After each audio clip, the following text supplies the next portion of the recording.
সেই জিনিসও করা আছে। তারপর দিয়ে সেই জন্য এই দুটোর মধ্যে তফাৎ কিছু দেখতে পাবেন না, এগুলো আমাদের সকলের নিরঙ্কুশ অধিকার, সেইগুলোকে প্রয়োগ করতে হবে এর মাধ্যমে। এবছর দেখছি যে একটা নতুন ইয়ে হয়েছে, হাওয়া উঠেছে।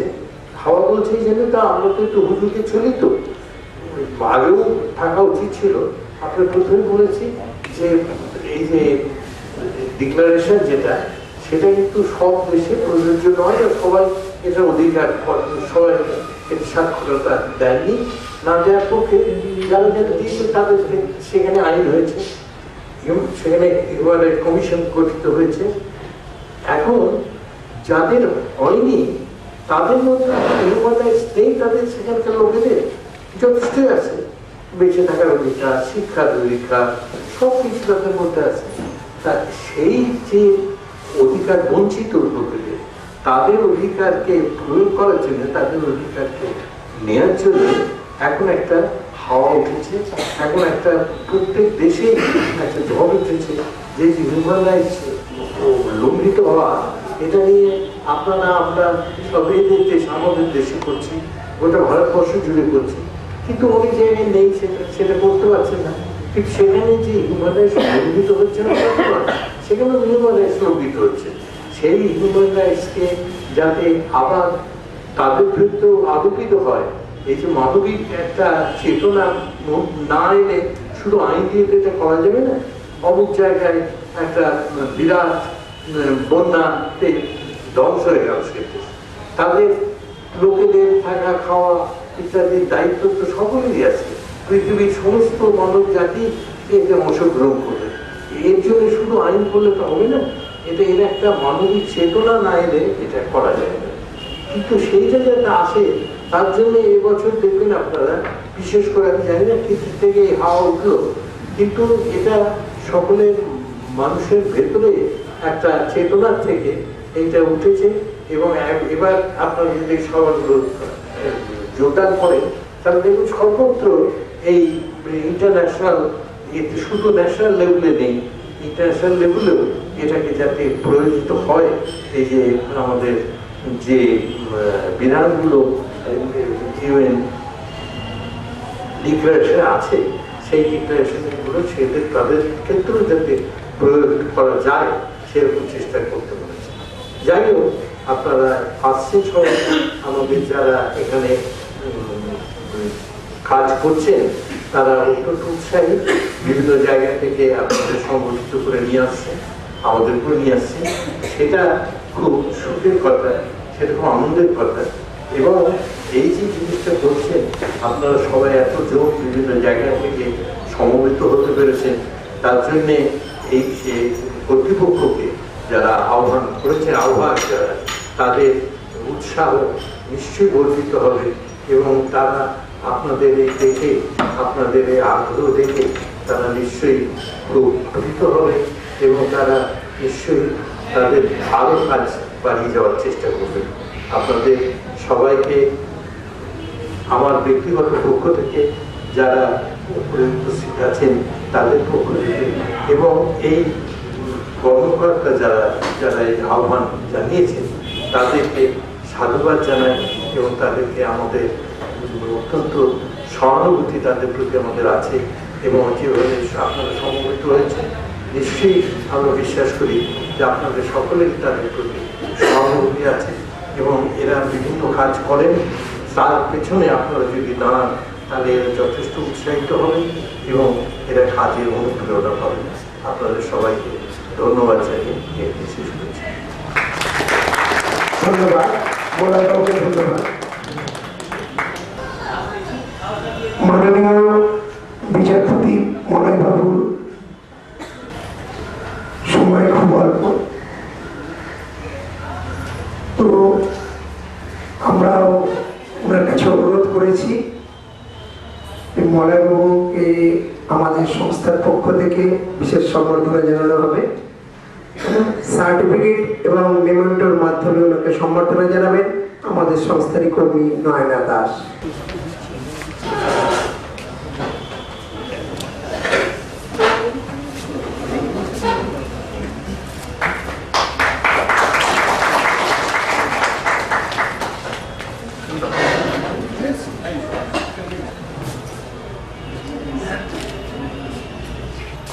মাননীয় বিচারপতি ডক্টর অলোক কুমার মুখার্জির হাতে সম্বর্ধনার সার্টিফিকেট ও অন্যান্য মেমেন্টো তুলে দিচ্ছেন আমাদের সংস্থার কর্ণধার তথা সাধারণ সম্পাদক শ্রী সৌমেন দাস মহাশয়।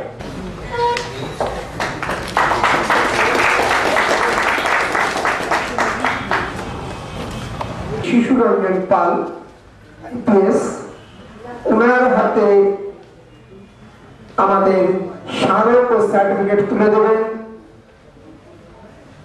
বিশিষ্ট বিচারপতি মাননীয় শ্রী অলোক কুমার মুখার্জি মহাশয়।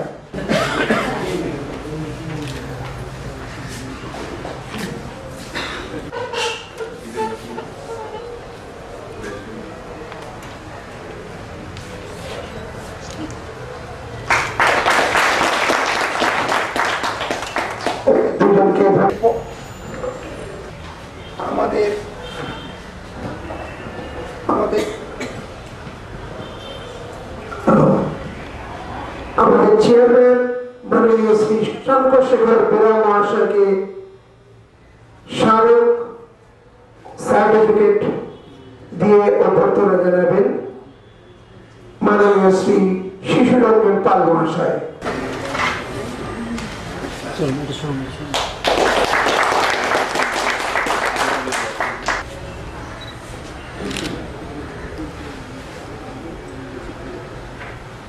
তার কর্ণধার ও জেনারেল সেক্রেটারি মাননীয় শ্রী সৌমেন দাস মহাশয়ের হাতে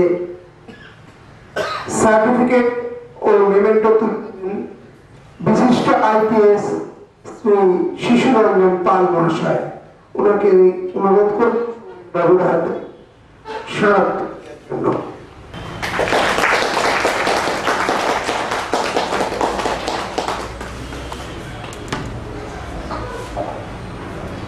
আমরা চলে যাব এখন আপনাদের সামনে আজকের দিনের তাৎপর্য ব্যাখ্যা করবেন মাননীয় ডিআইজি সাহেব শ্রী শিশু রঞ্জন পাল মহাশয়।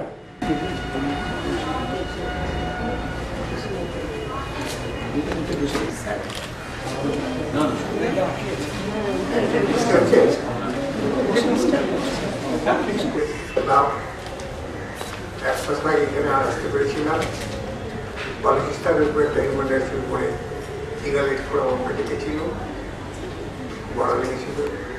তারপরে আমার যখন সেনারা ডাকলেন আমরা নিশ্চয়ই যাবো। মাননীয় বিচারপতি আছেন এখানে, সমস্ত হিউম্যান রাইটস কমিশনের প্রতিনিধিত্ব আছেন। তো এদের কাছে হিউম্যান রাইটসের উপরে আমার বলাটা বাতুলতা হবে, কারণ হিউম্যান রাইটসের ব্যাপারে সবচেয়ে বেশি অভিযোগ পুলিশের বিরুদ্ধে। আমার মনে হয়েছে শুধু চাকরি জীবনে যে পুলিশের হিউম্যান রাইটস ভায়োলেশন হয় করে, কিন্তু কালক্রমে দেখছি যে হিউম্যান রাইটসের উপরে পুলিশের সেন্সিটাইজেশন প্রোগ্রাম একটা চলছে। পুলিশের উপমহল, ডিজি, আরো উপর আমাদের অ্যাডমিনিস্ট্রেশনের যে উপমহল তার একটা এগুলোর ক্লাস করানো হয়, সেন্সিটাইজেশন একটা কোর্স করানো হয়, সেটা একটা ডিবেট কম্পিটিশন হয়। এবং আমাদের এখানকার যে সেক্রেটারি মহাশয় প্রেসিডেন্ট আছে উনিও প্রচণ্ড ঘুরে ঘুরে বিভিন্ন পুলিশ অফিসারকে যাচ্ছেন, পুলিশ অফিসারদের হিউম্যান রাইটসের ব্যাপারে সেন্সিটাইজ করছেন। একটা ভালো ড্রাইভ। পুলিশ ফোর্স একটা বিশাল ফোর্স, প্রায় 1.5 লক্ষ লোক তার মেম্বার। সবাই যে প্রপারলি ট্রেন বা সবাই যে প্রপারলি মোটিভেটেড তাও নয়, ইনট্রেন লোকও আছে। তো কিছু কিছু লোক ভায়োলেশন করছে, এবং আমার মনে হচ্ছে যে আজ থেকে 20 বছর আগে যে ভায়োলেশন যে পর্যায়ে ছিল তা অনেক কমে গেছে। এবং কমে যাওয়ার মূলে কিন্তু আপনারা মানবাধিকার কমিশন যেভাবে পুলিশ বা ইউনিফর্ম লোকের প্রতি তারা ওয়াচ করেন, দেশের লোকেরা যেভাবে ওয়াচ করে, সেটা একটা কারণ। সব জাগ্রত জনমত আছে, মানে জাগ্রত মানুষ আছে আশেপাশে, পুলিশের আশেপাশে পুলিশকে ওয়াচ করছে। তো তারপরে নিশ্চয়ই আপনারা স্বীকার করবেন, মিডিয়া যারা এখানে আছেন তারাও স্বীকার করবেন, হিউম্যান রাইটসের পরিমাণ কাস্টোডিয়াল ডেথ সবচেয়ে জঘন্যতম ব্যাপার হয় কাস্টোডিয়াল ডেথ। পুলিশের কাস্টোডি যখন কোনো লোক মারা যায় সেটা প্রচণ্ড প্রচার পায়, এটা পুলিশের পক্ষে বদনাম, অ্যাডমিনিস্ট্রেটিভ বদনাম। অ্যাডমিনিস্ট্রেটিভ বদনাম মানে সরকারের পক্ষে বদনাম। দেশের বদনাম। আলটিমেটলি সবাই ইন্টারলিঙ্ক জড়িত আছে, খালি পুলিশ একাই নয়। এরকম কোনো ঘটনা ঘটলে সরকারও তার দায়ী হয়, কারণ প্রথম অভিযোগের দিকটা মানুষ সরকারের প্রতি দেয়, সরকারের অ্যাডমিনিস্ট্রেশন দিয়ে করে।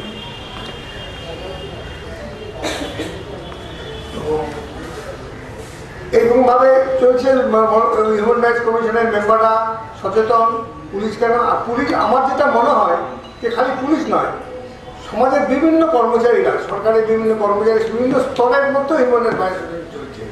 আজকে একজন রুগী একটা অ্যাক্সিডেন্ট কেস হলো, আপনারা নিয়ে গেলেন, পাশাপাশি নিয়ে গেল, পুলিশ নিয়ে গেল, হসপিটালে নিয়ে গেল, সেখানে তাকে অ্যাটেনশন পাওয়া গেল না, পয়সা না দেওয়ার জন্য সে রুগীকে ফেরত দেওয়া হলো। তাহলে সেই ডাক্তারবাবু বা সেই হসপিটাল স্টাফ বা হসপিটালের যে আধিকারিক তারা কি হিউম্যান রাইটস ভায়োলেশন করবেন না? পুলিশ কর্মচারী রাস্তা থেকে ট্রাফিক পুলিশের জন্য অসুস্থ লোককে নিয়ে গেল, অ্যাক্সিডেন্টের লোককে নিয়ে গেল, কিন্তু সে প্রপারলি সেবা পেলেন না, তাতে সে মারা গেছে। তাহলে হিউম্যান রাইটস ভায়োলেশন এখন সরকারি পুলিশ কর্মচারী করছে না, হিউম্যান রাইটস কমিশন যে সমস্ত স্বাস্থ্যকর্মী আছেন, হসপিটালের যে নার্স আছেন, অন ডিউটি ডক্টর আছেন, হসপিটাল অথরিটি আছেন, তাকে যথেষ্ট সেবা না করার জন্য তার মৃত্যু হলো। তেমনি আপনি রেলে যাচ্ছেন, রেলে আপনার ডাকাতি হয়ে গেল, রেলে আপনি আপনার প্রয়োজন জিনিস পেলেন না, সেটাও কিন্তু একবারে হিউম্যান রাইটস ভায়োলেশন হচ্ছে। রেল কর্মচারী আপনার সঙ্গে সব আপনার যে অধিকার আছে, আপনি পয়সা দিয়ে টিকিট কেটে যাচ্ছেন, আপনার নিরাপত্তার দরকার আছে, আপনার প্রপারলি খাওয়া পাওয়ার দরকার আছে, পয়সা দিলেও আপনি অবশ্য দেখবেন সেই যাচ্ছে যে আপনি খাওয়া পাবেন না। তো এই সর্বক্ষেত্রে আমার মনে হয় সর্বক্ষেত্রে একটা সচেতনতা করা দরকার। খালি পুলিশ ডিপার্টমেন্ট না, সমস্ত সরকারি ডিপার্টমেন্ট যারা জনগণের সঙ্গে কন্ট্যাক্ট রাখে তাদের সচেতনতা একটা ড্রাইভ করা দরকার। সেটা আমাদের যে হিউম্যান রাইটস কমিশন নিশ্চয়ই তার ব্যাপারটা দেখছেন আর দেখবেন। আমি তো রিকোয়েস্ট করবো যেটা দেখা উচিত। আর মাননীয় বিচারপতি যেটা বললেন যে সত্যি হিউম্যান রাইটস কমিশন একটা খুব ইম্পর্টেন্ট ইনস্টিটিউশন, সেই ইম্পর্টেন্ট ইনস্টিটিউশনের মাথার উপরে একজন আইপিএস অফিসার বসে আছেন। আমি ওনার আন্ডারে 3 বছর চাকরি করেছি। আর পুলিশ অফিসার ওনার তুলনা হয় না। Very good administrator, very good মানে ক্রাইম কন্ট্রোল বোঝেন, এবং উনি খুব পুলিশকে মনিটরিং খুব সুন্দর করেছেন। পুলিশ অফিসার হিসেবে খুবই সাকসেসফুল। কিন্তু আমারও ডাউট আছে যে উনি হিউম্যান রাইটসের কমিশন হিসেবে এটা একটা আলাদা অর্গানাইজেশন, একটা আলাদা মানে মেন্টাল আউটলুকই থাকা দরকার। সেখানে আমাকে যদি এখন বলা যায় একটা হিউম্যান রাইটসের কমিশন, তো আমি আপনাদের মতো জানবো না, কেন আপনারা স্টাডি করেছেন। তো আমাদের মনে হয় যে হিউম্যান রাইটস কমিশনে একজন বিচারপতি থাকলেই ভালো হয়। তো আমাদের এটা রাষ্ট্র ক্ষমতায় যারা আছে তারাই তো এটা নিয়োগ করেন। তো এইভাবে এই যে সমস্ত কনস্টিটিউশনাল ইনস্টিটিউশন আছে, এটা আমার মনে হচ্ছে যে আমি এখানে আপনাদের কাছে শেয়ার করতে বাধা নেই, বলছি যে আমাদের যাদের রাষ্ট্রীয় ক্ষমতা যাদের হাতে আছে তারা যে কনস্টিটিউশনাল ইনস্টিটিউশনগুলো আছে আস্তে আস্তে তাদের সেগুলোকে ড্যামেজ করতে চেষ্টা করছে। যেমন দেখুন পুলিশ ইনস্টিটিউশন একটা কনস্টিটিউশন, পুলিশ স্টেশন একটা কনস্টিটিউশন ইনস্টিটিউশন, এটা সংবিধান সম্মত ইনস্টিটিউশন।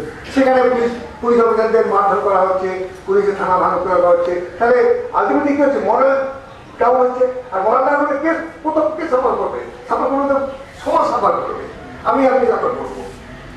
তো এই যে কনস্টিটিউশনাল ইনস্টিটিউশনগুলো আমাদের যারা রাষ্ট্র ক্ষমতায় যারা আছেন তারা কনস্টিটিউশনাল ইনস্টিটিউশনকে তারা ভাবছে যে সারা জীবন এক ক্ষমতায় থাকবে, হাতে পর্যন্ত ক্ষমতা থাকবে, তা নয়। কিন্তু politics life time never remains static. মানুষের জীবন যেমন কোনো স্ট্যাটিক থাকে না, তেমনি পলিটিক্সও স্ট্যাটিক থাকে না, পরিবর্তনশীল হবে। তো আমাদের যে রাষ্ট্র ক্ষমতা থাকে তারা রাষ্ট্র ক্ষমতা মনোমত্ত হয়ে সেটা ভুলে যান।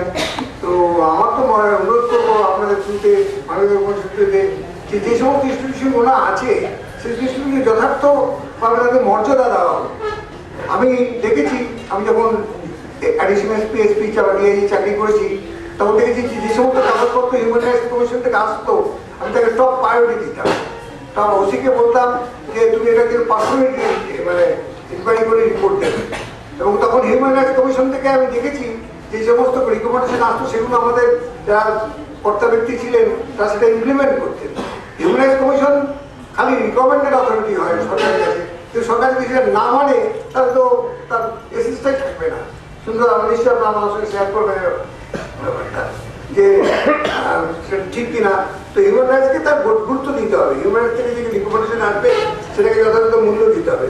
হিউম্যান রাইটস কি করছে, কোনো অফিসারকে যদি পানিশমেন্ট দেওয়া রিকমেন্ড করে তাকে সঙ্গে সঙ্গে পানিশমেন্ট দেয়। কোনো এক সময় আমি দেখেছি চাকরি জীবনে যে হিউম্যান রাইটস কমিশনের রিপোর্টে হয়েছে যে অতি বদলি হয়েছে, অতি সাসপেন্ড হয়েছে, বা তাকে কিছু ডিপার্টমেন্ট অ্যাকশন নেওয়া হয়েছে। কিন্তু এখন কতটা হচ্ছে আমি ঠিক জানি না।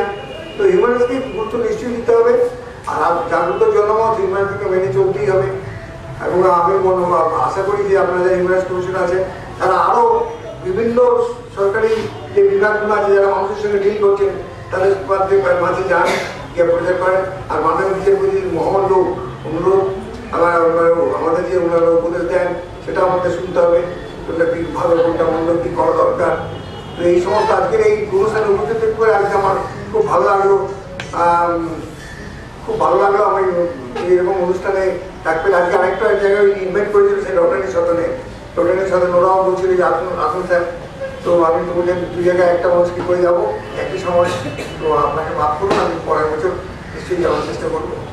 তো এই কথা বলে সবাইকে ধন্যবাদ জানিয়ে আমার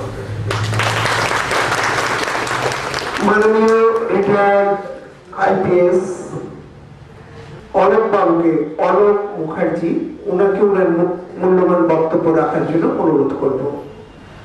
এখানে উপস্থিত যে সমস্ত ব্যক্তিজন আছেন এবং আমার সামনে যারা হিউম্যান রাইটসের সদস্য বা এই ব্যাপারে আগ্রহী মানুষ আছেন তাদের সকলকে নমস্কার জানিয়ে চার কথা বলব।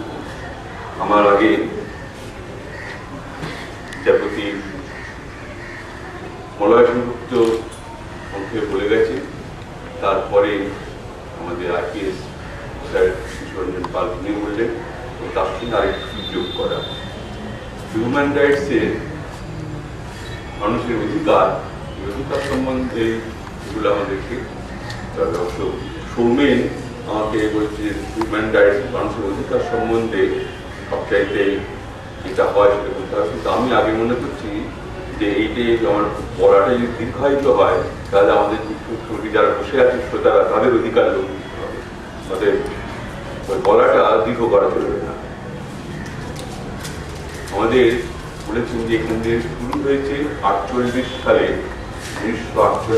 হিউম্যান রাইটস শুরু হয়েছে। তার বয়স হলো 68 বছর। আইন যা হয়েছে 1983 সালে, এবং আমাদের এখানে এলো আবার ওই 83 সালে, এখন 93 সালে। আমাদের সবকিছু একটু দেরিতে হয়, তবে হয়। এখনো কিছু কিছু দেশ আছে তারা হিউম্যান রাইটস কথা তারা তেমন পাত্তা দেয় না। অবশ্য রাইটস এখানে নিশ্চয়ই আছে এবং করে, কিন্তু আমাদের এখানে হিউম্যান রাইটস যেটা রয়েছে তার সম্বন্ধে আমরা যথেষ্ট সজাগ। আমাদের আর কিছু হোক না হোক আমাদের দেশের মানুষরা রাইটস সম্বন্ধে খুব বেশি সজাগ। কোনো রাইট আমাদের সমস্ত অধিকার আমাদের দিতে হবে। এটা আমরা বিগত কিছু বছরে আমরা এটা জোরে বলতে শিখেছি, অধিকার দিতে হবে। কিন্তু আমাদের মলয়দা তার বলার মধ্যে একটা ইঙ্গিত ছোট্ট করে দিয়ে গেছেন, সেইটার দেখেই আমি কথাটা শুরু করছি যে অধিকারের সঙ্গে সঙ্গে কর্তব্যটাকে মনে রাখতে হবে। হিউম্যান রাইটস যেমন চাই, হিউম্যান রাইটসের সঙ্গে ডিউটিসটাও আমাদের মনে রাখতে হবে। আমাদের যখন কনস্টিটিউশন হয়েছে, আপনাদের মনে আছে কনস্টিটিউশন কিংবা রাষ্ট্রবিজ্ঞানও ওরা পড়েছেন যে ওই 48 সালে সেখানেতে আমাদের অধিকার নিয়ে অনেক কিছু ফান্ডামেন্টাল রাইটস ইত্যাদি হয়েছে, ডিরেক্টিভ প্রিন্সিপালস হয়েছে। অতএব অধিকার সম্বন্ধে কনস্টিটিউশন মেকাররা খুব সজাগ ছিলেন, দিয়েছে। কিন্তু একটা জিনিস তারা কনসিডার করেননি যে অধিকারটার সঙ্গে কর্তব্য না থাকলে চলে না।